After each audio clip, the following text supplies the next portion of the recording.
Hello everybody, this is Purge bringing you a pro level replay. This is between LGD and CCM. These are both Chinese teams. This is part of the Chinese scene, so we're definitely going to see some very interesting play out of these two teams. Once again, my name is Purge. I'm a caster for Gosu Gamers. I've got picked up about 2 weeks ago, and I've been doing live streams more or less. I did a couple my first week, and then my brand new computer, which was purchased to stream, died, so my RAM sticks exploded more or less on the internals. I mean, they didn't visually explode, but figuratively exploded, and getting some replacement ones by Friday, which is in 2 days. And then I'm going to be doing more streaming for Ghost Gamers, so I thought I would be doing an upload. So hopefully I'm one of the first uploading to the official Ghost Gamers YouTube. I'm not sure if I beat anyone, or if at the time I'm recording it'll take me about a day or two to get everything uploaded. So at that point we'll see, and I'm very happy to be with Gosu Gamers. It's super awesome. I've been making really big leaps in a very short amount of time for Dota casting. I just started in about February. I got the idea, and just out of nowhere at work I was like, wait a second, why don't I cast Dota games? It'd be so cool. So here I am, already casting for Ghost Gamers, and like I said, I'm very happy to be casting. So I'm going to see an interesting game today between these two teams.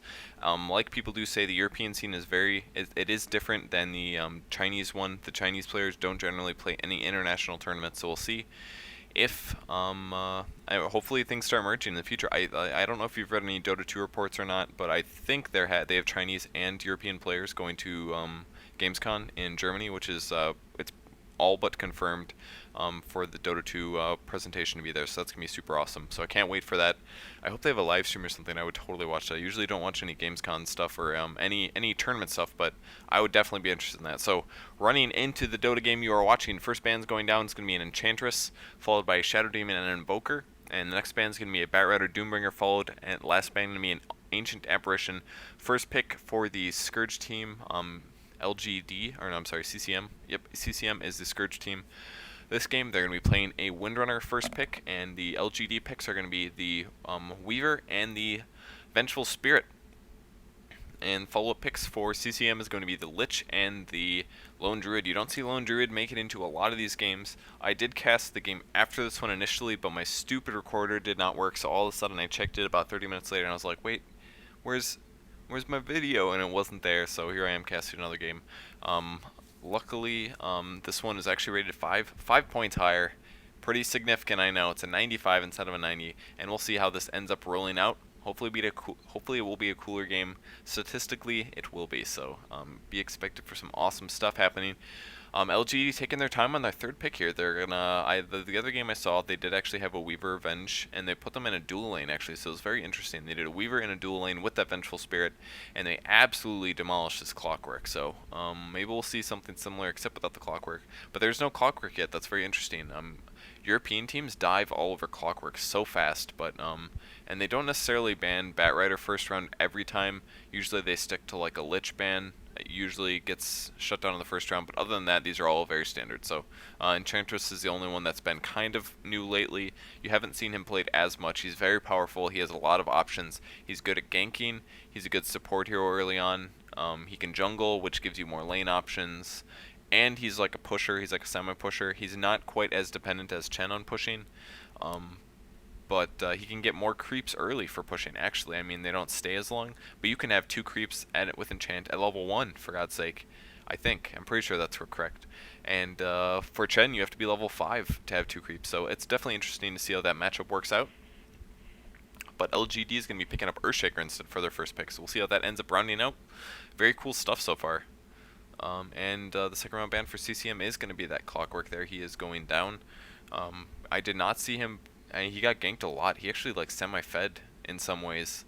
In the last game the last game I cast, and I believe that was LGD controlling him. I think, not quite sure. Tidehunter going to be the next ban for LGD. I've seen him. He's definitely a lot more powerful than he used to be. I don't quite agree with him being super imba quite yet. He's a pretty good roamer. He is a lot better at ganking than he used to be. He can actually do something more than just Gush before level 6, and obviously his ultimate is just fabulous to break up any initiations. I mean, if there's anybody channeling to spell, good luck with that once Tidehunter shows up on the scene. So he can make a really big impact on a team fight with very little effort. So I'm not going to be seeing him in that game though, or this game though, unfortunately. I do like watching Tidehunter games. I think he's pretty cool, and he doesn't really get used as much as he used to. So CCM has one more ban to go down before LGD takes their swing at countering the enemy's picks. If this is a European game, usually you'd be seeing a Spectre ban about now.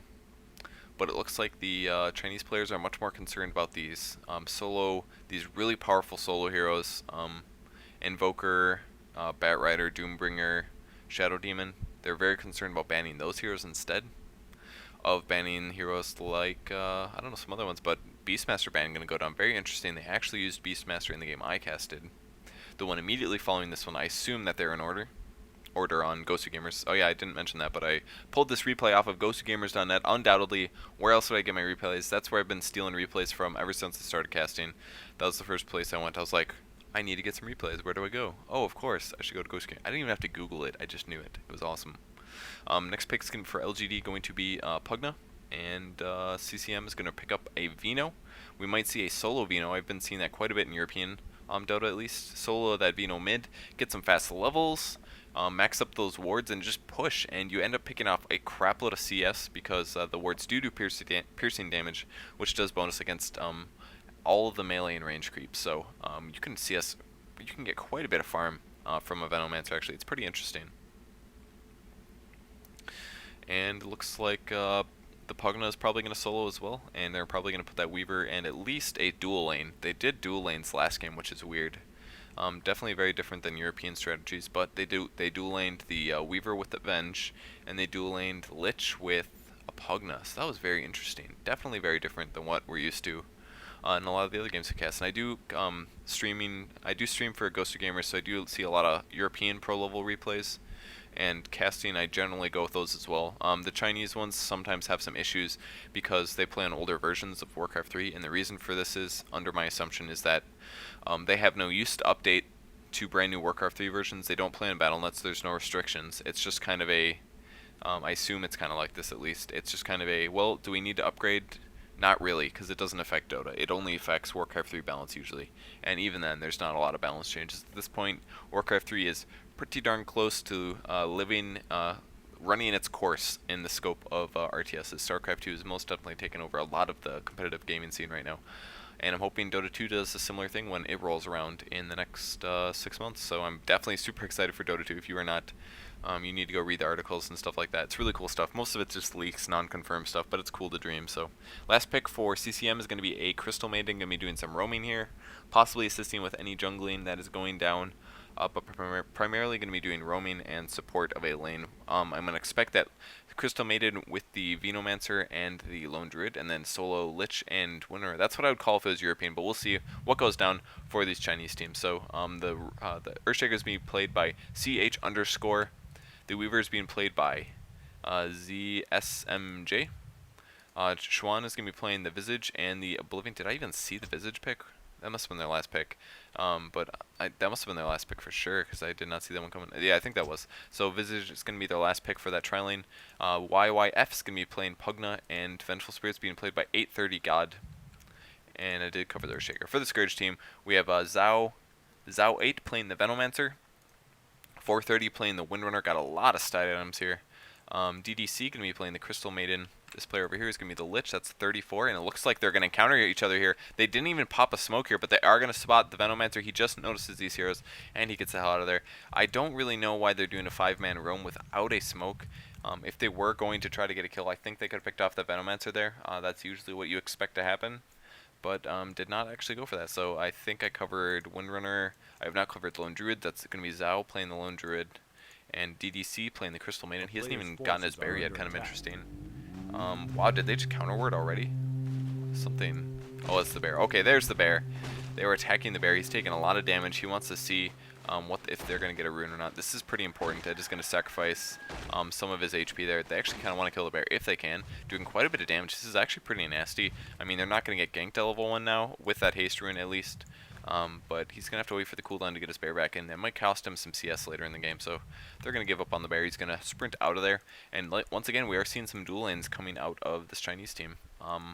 Zhao is going to be dual laning with the Lone Druid and the Crystal Maiden, and Solo is going to be that Windrunner, but he's going to be fighting, Solo against Windrunner against the Buck. That's pretty even. pretty even fight. And the dual lane of Lich and Venomancer against this Weaver. So Tri-Lane is going to be fighting in a dual lane. They need to put pressure on this team and get kills. And if they don't, they need to make sure that their Weaver doesn't die to these two heroes. So he's going to be doing a little bit of diving here. Lich undoubtedly going to be constantly denying creeps, which will actually cut his experience quite a bit. He's actually, look at this, he's at 40% EXP. And that was an entire creep wave that died. I don't know how many got denied or whatever, but definitely interesting stuff. Looks like Bear's just doing a little bit of, I'm not really sure what he's doing. Might be going back to heal. But the Still Bear's playing pretty defensive here. This is not too advantageous for the Scourge team. I mean, normally you want your carry to farm, and at this point he's just getting experience. And the experience he's getting is constantly denied. So this Tri-Lane is quite nasty. A chain stun on this Lone Druid with a follow-up Soul Assumption would kill him completely. So we might see a stun any second here, but they're not going to go for it. Vengeful Spirit a little bit out of position, so they can't make that happen. Going to pull some creeps over here. Nice pull here. A little offensive pulling by the Sentinel team, and that's going to put them in a good position. First stun going down on Lone Druid, second stun going down. We're going to see a Soul Assumption. Here it comes with an auto attack. He's going to survive. That is why he picked up that magic stick. He absolutely survived as a result of that, as a result of having that item. So really nice play. Sentinel just warding this pull spot here. Scourge warding this pull spot here. So I think once this one goes down, look at that creep denying there. That Sentinel creep getting denied, so they're not going to get that kill. And the Venomancer and the Lich doing good, both standing at about a level 2.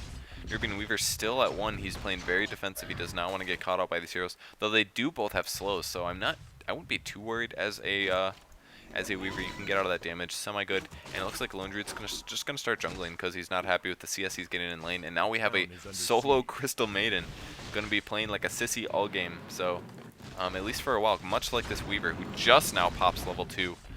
And Lich going to be stealing that CS on both of those creeps. Nice pickup by the Lich. That saves him EXP and gold. And does not get that one, unfortunately. So not going to get any EXP from that. But they might want to try to steal the CS if possible. Is he going to Frost Nova? He is going to Frost Nova. Just needs to last with these two wolves and going to be doing a good job. Venomancer does have his Basilius. He's almost level 3. Has a good level advantage over the Weaver. Just going to be dropping that poison down. It's about 35 damage, I believe, before resistance. So it turns out to be, I think, about 20, 23, 25, something like that. Not quite sure. Windrunner does have a really fast bottle. Usually you see phase boots predominantly on the Windrunner with the Basilius, but instead he's going to be going for a bottle. And I think that's a pretty smart choice. Looks like the Sentinel heroes are going to be trying to find the Lone Druid, but they do spot him, I believe. He did know, I don't know if he knew who they were coming, but just going to spot him some more with that bear. Level 1 still on that Vengeful Spirit, and level 2 on the Earthshaker. That looks like the Visage is going to be picking up all the CS here, probably getting some boots just now, if there are the boots. And Lich looks like he wants to be ganking this Oblivion. It's going to be a little tough. The Windrunner can make stuff happen, maybe set himself up with an Invis, but yeah, that would be kind of a tricky gank.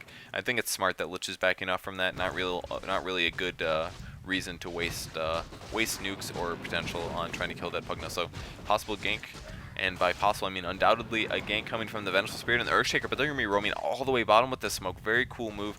Hopefully they make it past this ward here before it runs out. It hasn't been blinking yet, so I think they're going to be okay, but going to possibly get a kill on this Lich and or this Venomancer. Probably the Lich, since he's being so aggressive. If he stays here, I think he's going to be in a lot of trouble.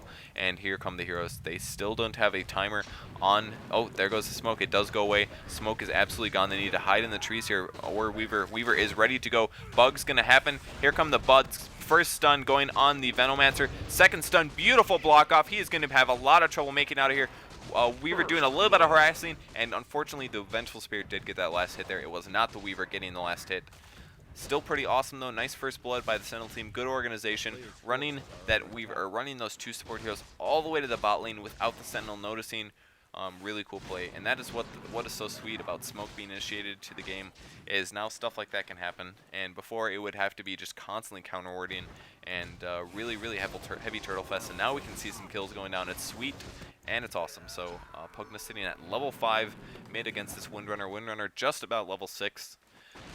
And the Lone Druid just once again doing some creeping. He doesn't actually have a South Shield on his bear, which is usually the item build I pick up when I play Lone Druid, but he did want more regen, and it obviously paid off, because he would have died if it wasn't for that magic stick. So he would have been dead already paying off. Going to pick up that CS as well. Going to send the bear all the way back to heal, I think.